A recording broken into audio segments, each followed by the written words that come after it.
As I said, our physical media reviews this time around are linked to the topic I just talked about, this one night, this summer of 1816. There are only, to my knowledge, two movies that have been made in terms of feature films, fictionalized accounts about only these events around this summer. There's a lot of BBC documentaries or biopics of Byron or Shelley or so forth that might cover the summer within a lifespan or something. Plenty of documentaries and so forth. But in terms of artistic films, feature-length films, I only know of two. Maybe I should do a little more research before I say that. Maybe there's some others, but these are certainly the two most popular. First, we have Gothic, and this is by Ken Russell. Ken Russell is a surrealist filmmaker. He did The Who's Tommy, Salome, and so forth. Very surreal film. As you see, the cover there is a recreation of Henry Fuseli's The Nightmare, which plays a part. It was a romantic era painting, which was inspiring to Byron and the crew and would have been spoken about there quite a bit.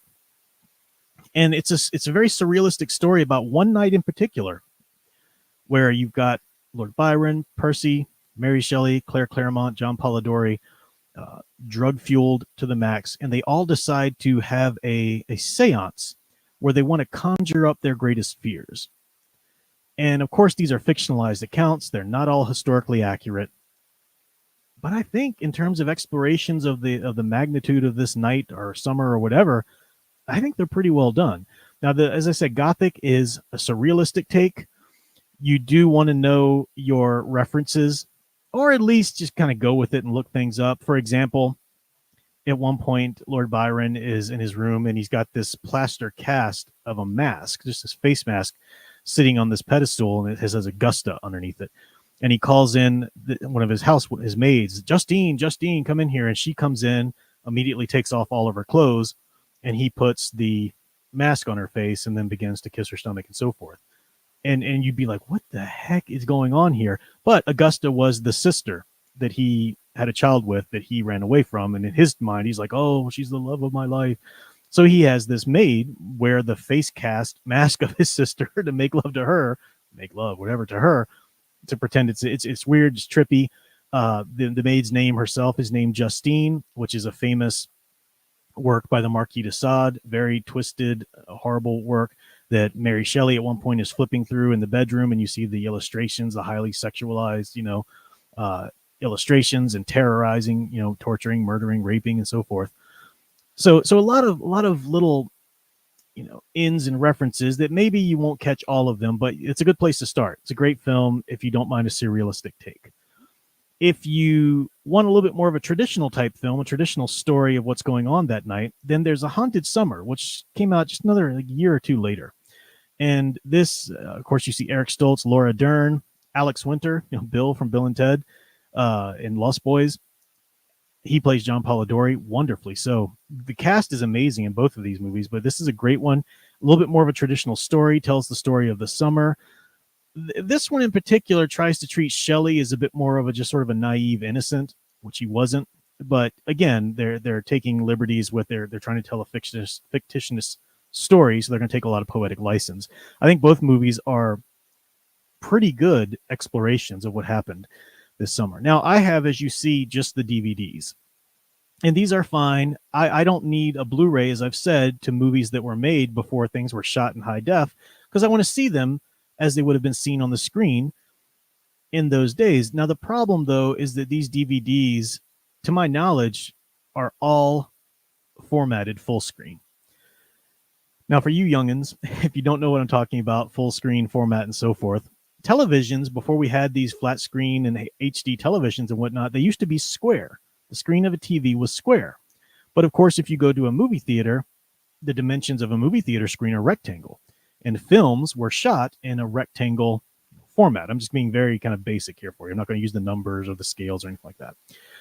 So when you wanted to show a film that was shot as a rectangle on a television station, for example, what did you do? Because you're dealing with a square and then a rectangle. So most often what they did was they'd take the rectangle and they would just put the square in the middle. They would lop two sides of the rectangle off just to show you at least the square portion, and that would at least fill up the square TV screen. So that's what's called full screen. Now, if you're like me and you didn't like that, what you looked for was the films that were called letterboxed. And letterboxed means that here's your square. They take the rectangle and they bring it out,